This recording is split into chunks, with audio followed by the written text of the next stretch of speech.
If you need any Xbox or PlayStation codes or any cheap PC games, use the referral link in the description. It will take you over to g2a.com. They already have a discount on most of their goods, and if you use the code CHES at checkout, you can get yourself an extra 3% off as well.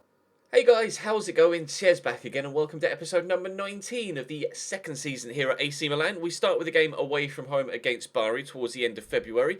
We follow that up with a rather big tie against Juventus in the Coppa Italia. It doesn't get much harder domestically than playing against Juventus. The first leg is at home. The second leg, obviously then, will be away from home, but it's not for a few weeks, so it'll be a couple of episodes away before we reach the second leg of that. We're going to follow that up with a squad report to see how the squad is growing at this stage of the season. We're having a fantastic season domestically, though.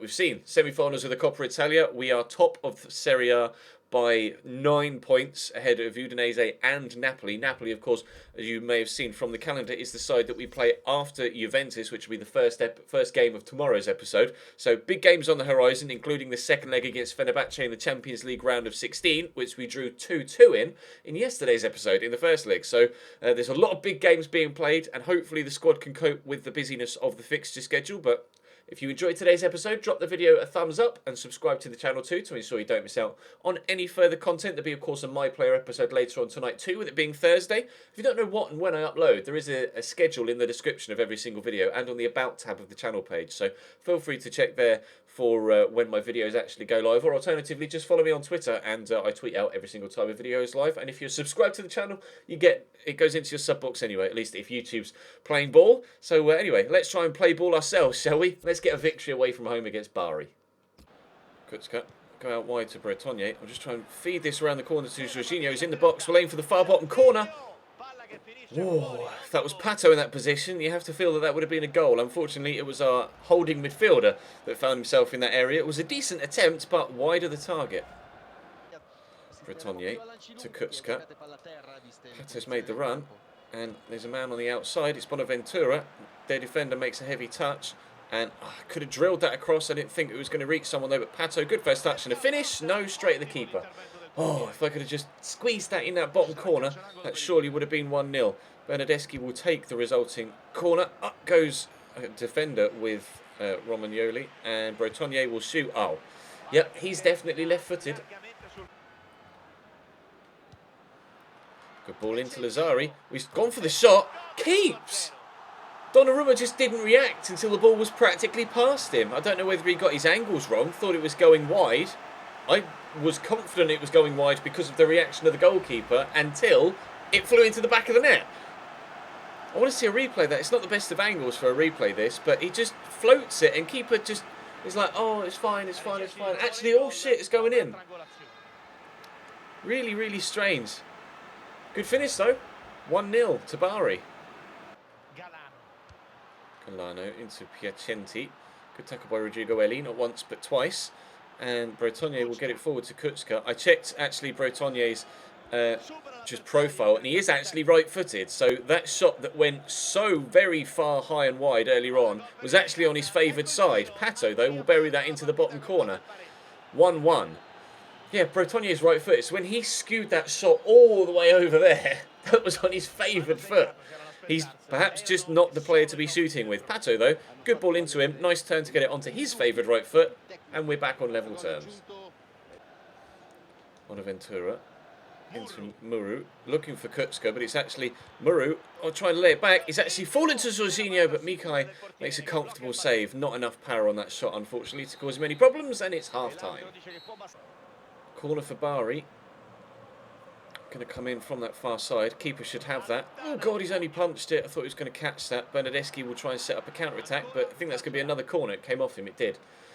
Another corner to Bari. Can we get this one clear? Oh, that's deep. Overhead kick from Galano, but well wide, thankfully. Good football from Bari.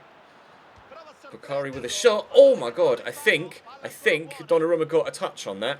If he did, that was an incredible save. Bari have been on park the bus for the entirety of the second half, and we came oh so close to actually losing the game there. How has Niang not been able to make that turn? That's strange. Anyway, a 1-1 scoreline away from home against Bari. Not the most impressive of performances, but at least we avoided defeat. I want to check actually and see if Donnarumma got a touch on that. No. Okay, fair enough. I thought he'd made an absolutely incredible save. In fairness, or in reality, we were just lucky not to concede. 1-1, on to Juventus. Here's my starting lineup, as strong as we possibly could be, in my opinion. Backer up top, back in goal-scoring form as well, of course, after the last episode. Hopefully he can get himself on the score sheet again today. Elshar's back from injury on the left-hand side for the first time in a while. And Juve are starting, unsurprisingly, Morata and Mandzukic up top. 3-5-2 by any chance? Oh yes, 3-5-2. Socrates at centre-back though. Still no Buffon in the starting lineup, but Alaba has been returned to central midfield. So a very, very strong Juventus side.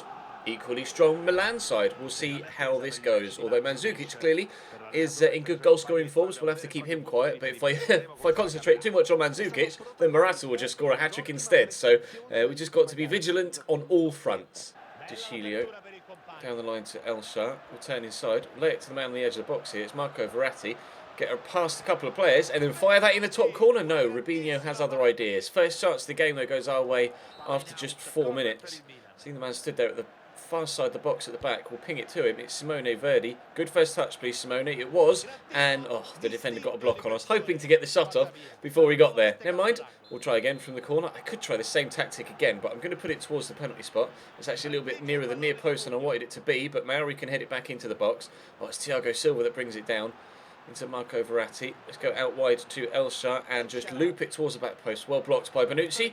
Juventus defending well and getting the ball away, but we may still have another opportunity. Simone Verdi. Shot is on target. Straight down Rubio's throat. Mauri. Florenzi. I see Verdi through this gap. We can get it to him. And then quickly to Bacca. Drop the shoulder. Carlos Bacca with a chance to give us the lead. He hits the base of the post. Chance still alive. Verratti. Oh, that was supposed to be a drilled ball across the floor. And he's just spooned it well high and wide and out for a goal kick. That was so close from Bacca though. Great effort. You get the feeling at the beginning of the season that may have found its way into the bottom corner, but never mind, it was a good effort and kind of maybe setting his sights for later shots. Maybe you'll find that bottom corner a little bit later on in the game. Half an hour in, we stay at 0-0. Verdi to Bacca. Oh, lovely turn. Carlos Bacca trying to get away here from the attentions of the defender. Berardi will force himself out wide, then cut back on that left to stand it up into the box and only find Chiellini, but his touch is terrible and that's going to be a corner for us 5 minutes before half time. Berardi to take, stands it up, it's a decent corner. Verratti's up! Verratti scores another header! He cannot help himself right now. I don't know what his jumping is, but it must be pretty high because he leaps off the floor every time he wins one of these headers in the box against much, much taller defenders. And that, oh, did it take a deflection? It looked in real time as if it did. It goes up, oh, just off the leg of the defender, but I don't think that would have stopped it from going into the back of the net. Bonucci helps it on its way into the roof. 1-0 Milan just before half-time. Berardi to Bacca. I didn't think it was going to get his first touch, so I'd almost given up on it. Bacca with a 2-star weak foot. Wow. He hit that very hard. Robinho's must have great handling because that was brilliant to just... and the ball just sticks like glue. Mandzukic in a dangerous position. Oh, that's a really good cross. Donnarumma can only punch as far as Maurice Isla, whose dodgy first touch takes him straight through my defensive line, but Donnarumma's there behind it again. Actually, I think that was Juve's first shot on goal. That's how bad they've been playing in this one. That's their first shot on goal. And if I can find Verratti, or at least get past this defender and then find someone, we might be able to get a second. Bacca looking for a goal, but not going to get it. Mauri, how's your first touch? Oh, he's still going. Jose Mauri, 2-0. It's about time Mauri found himself on the score sheet again. It's been too long. Speaking of 2-0. Milan 2-0 up. Bacca, good run, but I probably shouldn't have shot in that situation, but still, great finish from Mauri. Nothing Robinho's sticky glue-like hands can do about that one, with 2 goals in front. Morata. Oh, it's a lovely ball into Pereira. That's great football. Really good opportunity for Juventus. That if they'd had a cleaner connection on the shot, that could have caused me all sorts of problems. Bacca can get this round the corner though to Verdi. We could cause them some problems, but Verdi seems rather reluctant to take another touch there. And Pereira trying to force his way back past my back line. It's been a very competitive game. It's just that Juve haven't had as many shots on goal as you might think they would do. Get this to... oh... Chiellini's just too good. He's so very, very good on career mode. You don't play against him much on Ultimate Team, but in CM against Juventus is so difficult to score against them. We're just really fortunate that we've been able to get 2 in this game to this point. 15 minutes to go. Bonucci turns inside Verratti. Lovely spin by Chiellini. I thought he was going to go for a shot there. In the end, he just dinks it forward. Unfortunately, we can't clear our lines properly, and Juve will come again. I hate that attempted tackle where they just kind of keep going and just shove a leg backwards. It's so half-hearted, disappointing. Am I going to get a free kick for that? No. Probably shouldn't have. Chiellini still involved in the attack. They're clearly on ultra attack now. Dybala with a shot well blocked by Thiago Silva. Just going to play this down the line to Berardi. Hopefully his touch is decent. It was okay. Through that gap to Mauri. Turn. And then can we find Suso? We can. He's left-footed. Suso! Looking for a third, but again, Robinho with a good save. He's kept them in this. To be fair, this tie, overall, over both legs, could have been done and dusted after just the first game. Robinho made numerous great saves there to keep Juve in it. It's still a 2-0 scoreline in our favour, which is fantastic. Could have been 3 or 4, though. Thankfully, Juve didn't really threaten too much. We had 9 shots, 8 on target, and I'd say a good 6 of those were very well saved by Robinho. So into the squad report we'll go now. Right, who is doing what for us this season? Donnarumma's kept 19 clean sheets in 43 games. 43 games already, wow. He's played every single one for us this season, Donnarumma, and I think he played every single, all but 2, I think, for us last season as well. We gave Abbiati a couple of games, and he thoroughly disappointed. So Donnarumma's played every single one. Florenzi is up 2 to 81, growing in very specific positions, which is strange, but I guess tackling and passing is where you want a wing-back to improve. 2 goals and 1 assist for him this season. Not overly impressive, but still a very solid performer for us. Romagnoli feels threatened thanks to the arrival of Thiago Silva, but he's been... I put him back in the starting lineup and dropped Maksimovic to the bench because Romagnoli's younger and obviously the homegrown Milan talent. Thiago Silva is 87 rated. His stats still extremely impressive despite being 32 years of age. Don't mind paying what we did for him, 18 million plus Gabriel. Not a problem whatsoever. Really pleased with Thiago Silva this season since he's come in. 4 clean sheets in 12 games for him. Mattia De Sciglio, been very good at left back, again, continuing to grow. Not necessarily as quickly as I might like him to, but Jose Mauri's up 1. 4 goals, 8 assists for him. Very specific areas that he's been improving in because I've been training him, to be completely honest. Marco Verratti is up 1 to 88 rated. 4 goals, 6 assists for him since joining us. He's growing in almost everywhere but penalties in his technical stats, and I haven't been training Verratti. That's all in-game growth. Domenico Berardi has 7 goals and 4 assists for us since joining from Atleti. Delighted with Berardi. He's such a good player. Can't recommend him highly enough. Bonaventura has 8 assists and 2 goals so far this year. He was rumoured to be leaving, but we kept him in the end, and I'm glad I did, actually. Simone Verdi is another player I came very close to selling, but he's got 11 goals and 5 assists in 27 games this season. Very pleased that I held on to him. Carlos Bacca, his 1 goal per game ratio, thanks to that goal drought of 5 or 6 games, has taken a real hit, but he still has 25 in 32 this year, and the 7 assists mean that he has still scored or assisted. He's been involved in a goal in every single game. On paper at least, even if not in actuality, he has actually technically on paper been involved in a goal or an assist in every single game. 32 goals involved in 32 games. His stats so aren't improving, but crucially, considering he's 30, they're not decreasing either. So hopefully Bacca will be good for us next year too. Maksimovic is up 2 to 83 rated. He's growing almost everywhere, but penalties too, which is great.